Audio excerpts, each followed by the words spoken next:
Today is Friday, May 30th, 2025. I'm Reese Blanco, and this past weekend, Theta and I destroyed my dad in Fortnite. Hey, that's not in the script. Oh, Reese, I'm pretty sure I heard your dad cry when I sniped him from across the map. Right before he rage quit. I had guests. Well, just get on with the show. Fine. Here are this week's birthdays.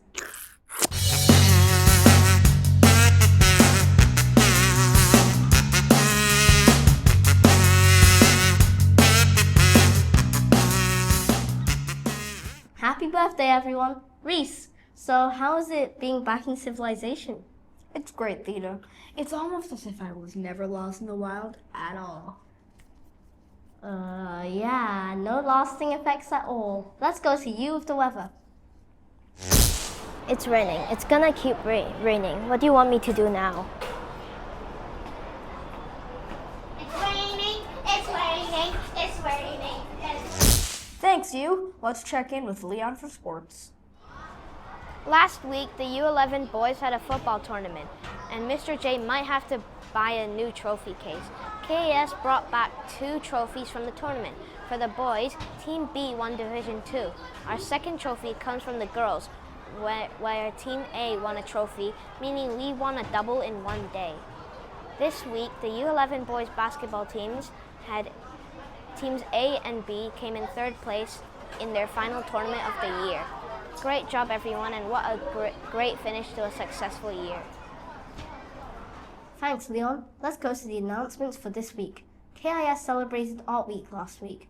We were delighted to welcome back Rachel Smith, our multimedia award-winning artist in residence.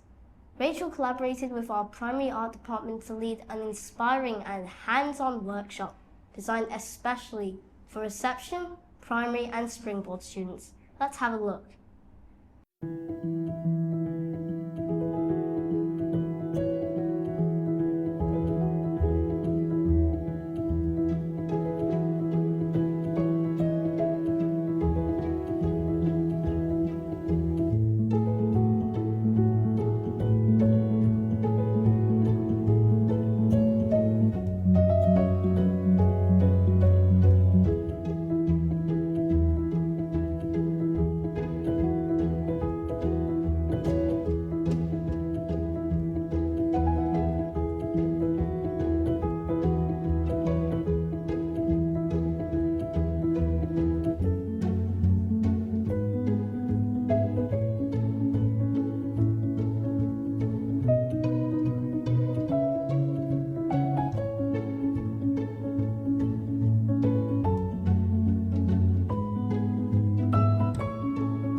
Art Week, one of my favorites and always a blast. Thank you, Ms. Vernie, for all your hard work. KIS had its typing contest this week, where top students with dexterous digits take on teachers with tremendous typing talents. Who will win? Find out next week on KIS News. Finally, last week, Fida had an exclusive interview with the Elephant Foundation. Let's hear what they had to say. Where did you come from? I'm Fita Life from KIS News, and we are in here for an exclusive interview with Colin from the Elephant Foundation. Nice to see you. Thank you very much. So our first question is, what is the Elephant Foundation Hong Kong and what do you do? So the Elephant Foundation is primarily an educational foundation where we speak with kids and adults through Hong Kong to try and increase awareness about the problems of poaching elephants and rhinos in Africa and why Hong Kong has a direct link to that problem. Hong Kong is the fourth largest center for the trafficking of the illegal wildlife trade. So it's really important that people here understand how Hong Kong is linked, because Hong Kong has to take action to stop this. So we try to say to people, when the demand stops, the killing will also stop. That is about 70% of our work. And then the rest of our work is we work on the ground in Africa, which I can talk about a little bit later on. But primarily, it's education in Hong Kong.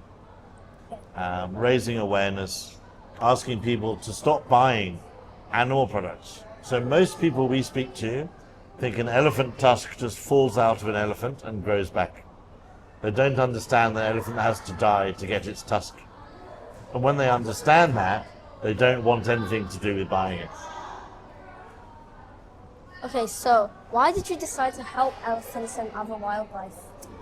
So my sister lived in Kenya for 30 years, Kenya and Tanzania for 30 years, and I used to go out and see her a lot when I was at school and after I left school. And I fell in love with the African culture, I fell in love with the African wildlife. I spent a lot of my time working with wildlife, and I was very lucky to do some of the work I did, and I just fell in love with it. And it really hurt me to see elephants that are so magnificent and amazing in the way they care for their young, the way they behave, the way they've been on the planet so much longer than we have. It's so sad to see them being killed because somebody wants to look at their tusks on a shelf and think it looks good. So when I got to Hong Kong, I understood more about the ivory trade, and we really wanted to stop the ivory trade. So I was really passionate about wildlife. And that's how it all started. How do you teach people in Hong Kong about elephants and other wildlife? So when we visit schools, the first thing is we have to ask people, do you know where Africa is? Because many people don't understand where Africa is. And because to understand why people are killing elephants particularly today, we have to understand a bit about global trade. Because ivory has always been worth a lot of money. It's been held very highly regarded. And so Africa has always been a center of the world's trade. And in the old days, ivory would be traded as well. So, because Africa's like in the middle between Asia and Europe, yeah, if you look at the map. So it was always a big trading place. So when people understand that, we then talk to them about how important elephants are for the environment and how other animals and the environment relies on elephants to survive. Again, people don't understand that. If we disappear, the environment will do very well. Human beings. If elephants disappear, the environment will suffer. Elephants are sometimes called nature's farmers. And so they go along and they knock down trees because they want to eat and they want the sap and the juices. And then other animals come in and take shade under the trees. And when the trees are knocked down, the sun comes out and the grass grows. And the grazers come in and eat the fresh grass. And the elephants move on and do other things. So elephants are really, really important for the environment to survive. And it's the same with lions, and it's the same with rhinos. And they all do a different job for the environment. It's really important. So why is it important for students like us to learn about wildlife? Because you're the next generation. When I was your age, I was told it's your responsibility to make sure the wildlife survives. It's your responsibility to repair the damage that we have done. And we've made some progress, but we've not done very well. But you're the next generation, and if you don't understand wildlife and understand why it's important, you're going to sit in Hong Kong and say, well, why me? Why should I? It doesn't affect me, but it actually does affect you, and it affects you very closely, because if we have no wildlife left, we don't have a tourism industry in Africa. If we don't have a tourism industry, we have a problem in Africa, which means the prices of shipping goes up, because the ships can't go through the Red Sea and the Suez Canal, and they have to go around, which is a lot longer and costs more money. So the prices in Hong Kong will go up. So it is linked. But we also have a duty to protect our planet.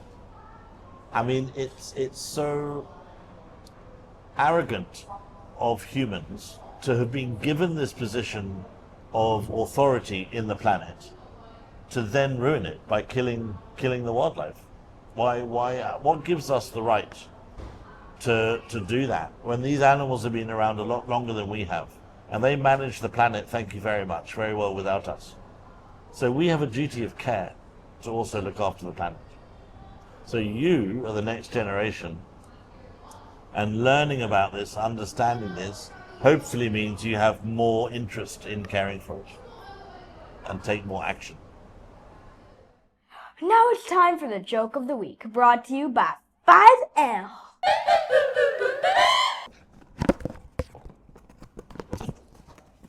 This joke is from Karina in 5L. Why can't a skeleton go to a party? He has no body to go with. Great job, 5L. This week, the joke box is going to 3P. Give us your best jokes by next Tuesday. That's all the time for this week, everyone. Reese, are you ready to make Mr. Blanco cry again? Oh yeah. Bye. Worshipchester sauce? Oh my...